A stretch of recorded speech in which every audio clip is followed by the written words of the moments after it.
it's good to always keep it familiar, but keep adding new stuff as well. Let's do red hair guy, red tie. For the Hunger Games, you said that you watched it in IMAX 3D. I don't think they had 3D, but it's IMAX. Yeah. Did you watch it just regularly or not yet? Have I watched it regularly? No. Okay, now I was going to ask if you thought that it was more shaky or... Oh, if you shrink that down, it's not going to make me puke as much.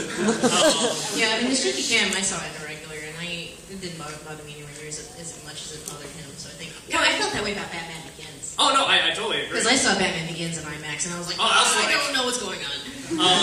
But with... no, but something interesting about the Hunger Games, I think I said in the review too, is that after a while, when I was first watching the shaky cam, I'm like, oh my god, just every shot is going to be like this. But I started to sort of get into it, and it started to really sort of meld together. And I felt for the most part it was working until you got to the action, and I know why they did that. They're trying to keep the PG-13, but still keep it gruesome. So it's like you sort of have to film it this way. I mean, like the fight at the end, like I didn't know who was fighting. But I opened up more to it there. It was used more cleverly than something like that in Begins, I think. You dark hair. Who? Yeah. First of all, Hans Zimmer talks to you, Jablonski. So. And You're right. You're absolutely right. I knew that. I knew that from my past life. Do either of you have opinions on Donnie Darko? On what? Donnie Darko? Oh, was that the kind of time traveling? Yeah, I haven't seen Yeah, sort of. He went to USC though, the director. I saw it a long time ago. I wasn't getting into how they were talking. I thought it was very forced, very unrealistic, very contrived and stuff like that. I was sort of liking the ideas, and I thought the ideas were kind of fascinating. So it's sort of a mix for me. It's like on the one hand, it's like, oh, well, that's kind of cool. On the other hand, I'm like, who talks this way? Who acts this way? That's a real pet peeve of mine is when I watch a movie, particularly like these, awkward suburban comedies where it's like, oh, the wacky family, oh, the kid swears, oh, they swear in front of the kid. And there's just a sense where it's like, and I know things have changed, but it's like, come on, these people have kids, and there's a way that they know they have some responsibility, that other people have this responsibility, or even to their wives and their husbands, and they don't talk like that. They talk very manipulative. Very manipulated. And they never sound natural to me. And I know they're supposed to be shocking, it's supposed to be unnatural, but even if you know people that really talk unnatural and really, do come from like broken families and stuff like that, it's like, no, this is Hollywood. These are not real broken families. It's like I like the ones where they really do get the dysfunctional family and they still have connections. I think that's what I'm missing from a lot of movies like that, is that they don't seem to have these connections. So, sorry.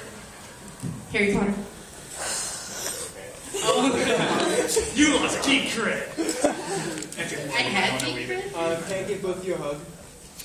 After the credits. Yeah, after the show. Okay, also, my friend Trace says hi. So, him or her, I said hi. Me? I was wondering, sorry. Yeah. Why did you decide to be pantsless, Link? And was it awkward at times? Was it worth it, I think, is the question. Yeah. No! Very obviously, no. Never again. It was really a temperature thing, because he had this one joke. He's like, I'm going to be pantsless, and it's going to lead up to this one joke, and then after that, the one whole joke, shoot. and it so wasn't worth it. I was constantly moving. Oh, God. And they have this horrible... Well, like I said, like you, the audience, was it worth it? No! I'd rather do Mario's Captain Bonus! That would be really funny if you're like, I did like jokes that came with it, though. I like them too. Well, that's what finally happened on the last day. It was getting so cold, I just put pants on for half the shoots. Anyone that had to wear like anything skirt related, we just had to wear pants until they like an absolute shower we had to do without. Benzai and I, we spent a lot of time hugging. Yeah. Well, that's like, especially, everyone just said, because he literally had like nothing on. So, everyone was just huddling around him and trying to keep him warm. He probably suffered the most. I had that great big elven cloak. It was awesome. Yeah. So, who haven't we heard from producer. If either of you could have any job or career, what would it be? Oh, it's side of this one. I like this. For me, honestly, what I was doing before, which I had been illustrator. I wasn't getting like a ton of jobs, you know. I mean, it was starting to make a living and stuff like that, and I really love that work. And at times I do miss it too, but I really love this job. Multitasker. I don't know. Yeah, I feel like the idea of doing one thing kind of scares me. I like doing lots of things. You.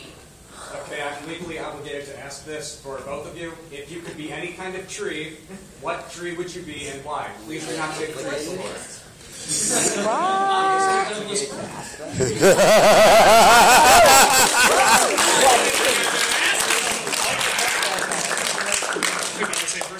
I guess I'd have to be a linden tree then. Actually, that's what my name means. Lindsay, the linden tree. Yeah, we can't put better. Yeah. Stop them. We're just like, boom! Hand up for an hour for that. I was wondering if, is there anybody that you really wanted to collaborate with but had never really gotten around to or never really able to? Mike Stacklasa. Red Letter Media. For me, usually if I want to do a collaboration, I just sort of do it. No, I take it back. There was one that I did want to do. I mean, they're pretty much done now, at least with their series. I really wanted to do something on Red vs. Blue. Yes! I sent a letter and a half because I really love that show, and I think by the time I sent it, though, like they wrapped up the show pretty much, or at least the traditional private donut. But yeah, even it was just like, I just love those voices, and that's just my kind of humor and the slapstick and stuff, and the total incompetence of this team. I was loving. So yeah, that was the line. It's great to have you both in Buffalo. I actually got to admit, I'm from Connecticut, so I'm from out of state, but I go here to this school. Cool. And I have to say, I've come to really like it here, but being a Boston sports fan doesn't always help my case. You're always like, you're a Patriots fan, you're not a Bills fan, you don't like Buffalo. But anyway, to be honest, I can't really think of a question. I don't like the Bills either. Nobody does. Because I don't know what that means. Green hat? I want to pass the mic. Oh, I'm sorry. Oh, you did have a question? Oh, no, person next to him did. My girlfriend's been having her hand up for some time. Oh, okay. Yeah, go for it. And then, sorry. Actually, I have a question for both of you and a question for Doug. But first, a question for Doug. Will we ever see Dark Rob again? It's funny, people took that as a big fuck you. Like, see, even Doug hates Dark. No, look at them make fun of you. Like, I think I even asked you permission. Like, no, you didn't. You didn't. Oh, that's good. Yeah, you're like, did you see what Doug did? Is he coming back? I love the Dark now. That's why I did it.